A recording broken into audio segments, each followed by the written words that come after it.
जय श्री राम, हर हर महादेव। नमस्कार, आपका स्वागत है आपके अपने चैनल में। दोस्तों, वीडियो शुरू करने से पहले आपसे अनुरोध है कि चैनल को सब्सक्राइब कर ले और नोटिफिकेशन की घंटी को दबा ले, ताकि जब भी हम कोई जानकारी भरी वीडियो डाले तो आपको उसकी जानकारी मिल सके। दोस्तों, एक बार नारद जी भगवान श्री कृष्ण के पास आते हैं और उनसे पूछने लगते हैं, हे प्रभु, सूर्य को जल देने का क्या औचित्य है? सूर्य को जल क्यों दिया जाता है? सूर्य को जल देने के क्या फायदे हैं तथा सूर्य को जल देने की सर्वोत्तम विधि कौन सी है?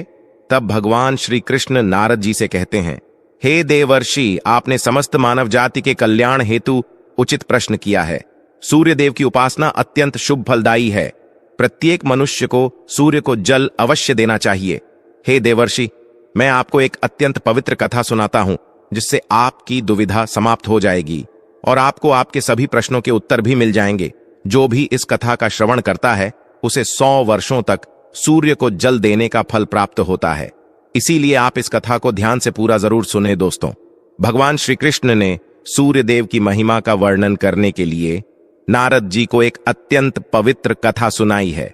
इस कथा में सूर्य को जल देने की सही विधि और अत्यंत शक्तिशाली सूर्य देव के मंत्र के बारे में बताया है। तो दोस्तों, गुरु जी से सुनते हैं कि वो क्या कहते हैं इसके बारे में। तो आइए दोस्तों जानते हैं। दोस्तों इसीलिए आप सभी इस कथा को ध्यान से पूरा अवश्य सुने। इस कथा को सुनने मात्र से ही आपको सूर्य को जल देने का फल प्राप्त होता है। तो चलिए शुरू करते हैं। भगवान श्री कृष्ण कहते हैं, हे देवर्षि, प्राचीन काल की बात है। दक्षिण देश में एक अत्यंत प्राचीन शोभायमान नगरी थी। उस नगरी में देव शर्मा नाम का ब्राह्मण अपनी पत्नी कलावती के साथ निवास करता था। देव शर्मा शास्त्र ज्ञान में पारंगत था, किंतु उसने अपने ज्ञान का कभी सदुपयोग नहीं किया। उसने उसके ज्ञान का उपयोग केवल धन कमाने के लिए किया। देव शर्मा ने अपने जीवन में कभी दान धर्म नहीं किया, कभी सूर्यदेव को अर्घ्य नहीं दिया। वह अत्यंत स्वार्थी और दंभी स्वभाव का था। फिर एक दिन वह वन से जा रहा था तो एक विषैले सर्प के काटने के कारण देव शर्मा की मृत्यु हो गई। मृत्यु के बाद देव शर्मा को यम के दूत यमलोक लेकर गए।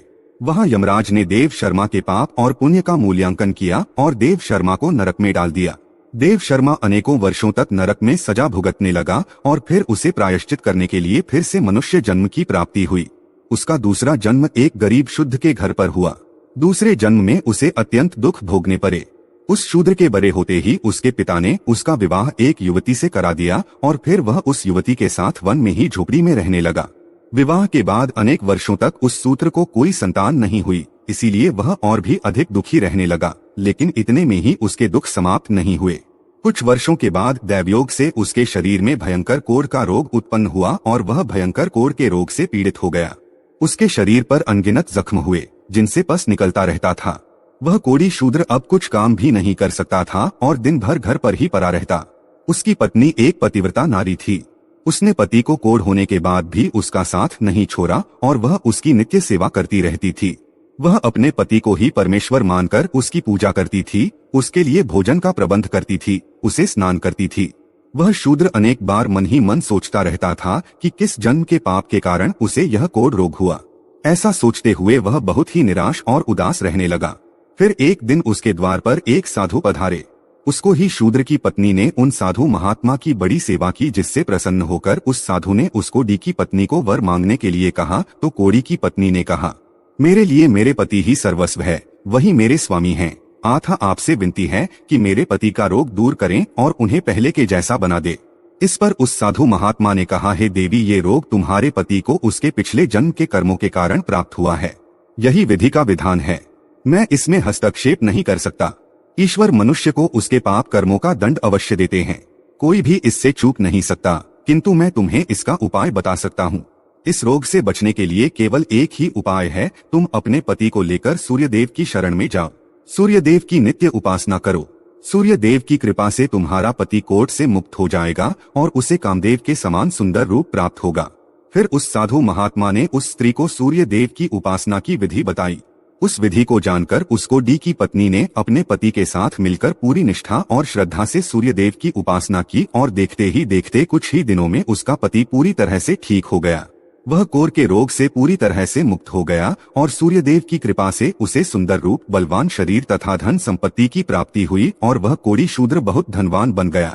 हे नारद, अब मैं तुम्हें सूर्यदेव को प्रसन्न करने की विधि और मंत्र के बारे में बताता हूँ, जिसे करने से मनुष्य के सभी रोग नष्ट होते हैं, उसे उत्तम स्वास्थ्य और सुख समृद्धि की प्राप्ति होती है।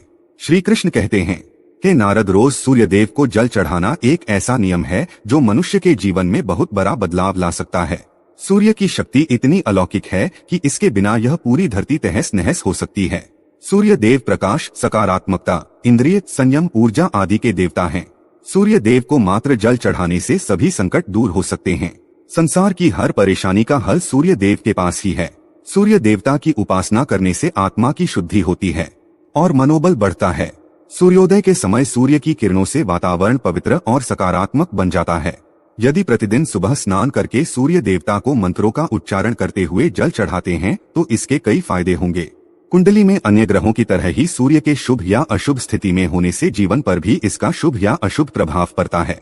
कुंडली में सूर्य यदि शुभ स्थिति में होता है तो हमें समाज में भरपूर मान सम्मान, यश और प्रसिद्धि मिलती है। वहीं कुंडली में यदि सूर्य अशुभ स्थिति में हो तो इसके विपरीत परिणाम मिलते हैं। इसलिए कुंडली में यदि सूर्य की स्थिति मजबूत करनी है तो ज्योतिष शास्त्र में कुछ ऐसी चीजों के बारे में बताया है जिन्हें पानी में डालकर सूर्यदेव को अर्घ्य देने से शुभ परिणाम प्राप्त होते हैं। किंतु मित्रों, कई मनुष्य सूर्य को जल देते समय बहुत सी गलतियां कर बैठते हैं। सूर्य को जल देते समय महत्वपूर्ण नियमों का पालन नहीं करते हैं। गलत तरीके से अर्घ्य देकर सूर्य देव का अपमान नहीं करना चाहिए, अन्यथा मनुष्य को कई कष्टों का सामना करना पड़ सकता है। साथ ही केवल सूर्य को जल देने से फल की प्राप्ति नहीं होती है। सूर्य को जल देते समय विधि का पालन करते हुए सूर्य देव के मंत्र का जाप करना भी आवश्यक है। तभी सूर्य को जल देने का फल मनुष्य को प्राप्त होता है। शास्त्रों के अनुसार सूर्यदेव प्रसन्न होने पर मनुष्य की बुद्धि का नाश हो जाता है। उसे चारों ओर से अपमान का सामना करना पड़ता है। ऐसे व्यक्ति की आंखों की रोशनी चली जाती है और उसे उच्छिष्ट भोजन प्राप्त होता है। फलस्वरूप व्यक्ति की विद्या नष्ट हो जाती है। उसकी स्मरण शक्ति कमजोर होती है। पिता पुत्र में अकारण ही वाद विवाद होने लगता है। सूर्य देवता रूठ जाने पर व्यक्ति पर गलत इल्जाम लगते हैं और उसके हाथ से अनजाने में कई अपराध हो जाते हैं। इसीलिए व्यक्ति को अनिष्ट कार्य करके सूर्यदेव को रुष्ट नहीं करना चाहिए। सबसे पहले मैं तुम्हें सूर्य को अर्घ्य देने का अर्थ बताता हूँ। सूर्य को अर्घ्य देने से तात्पर्य यह है कि सूर्य देवता को भक्तिभाव से जल अर्पण करना। यह जल दोनों हाथों की ओर जल बनाकर या तांबे के पात्र में शुद्ध जल भरकर उसे सूर्य देवता को समर्पित करें। लेकिन ध्यान रहे कि यदि हाथों की ओर जल बनाकर सूर्य देवता को अर्घ्य दे रहे हैं तो हाथों की तर्जनी और अंगूठे को एक दूसरे से जोड़कर ना रखें, यानी कि एक दूसरे का स्पर्श ना होने दें। दोनों हाथों के अंगूठों को फैलाकर रखें। यदि हम तर्जनी और अंगूठे को जोड़कर रखते हैं तो यह राक्षसी मुद्रा बन जाती है और इस मुद्रा में सूर्य को अर्घ्य देना अशुभ माना जाता है। यदि पात्र में जल भरकर सूर्य देवता को अर्घ्य दे रहे हैं तो भी उस पात्र को दोनों हाथों के अंगूठे का स्पर्श ना हो, इसका ध्यान रखें।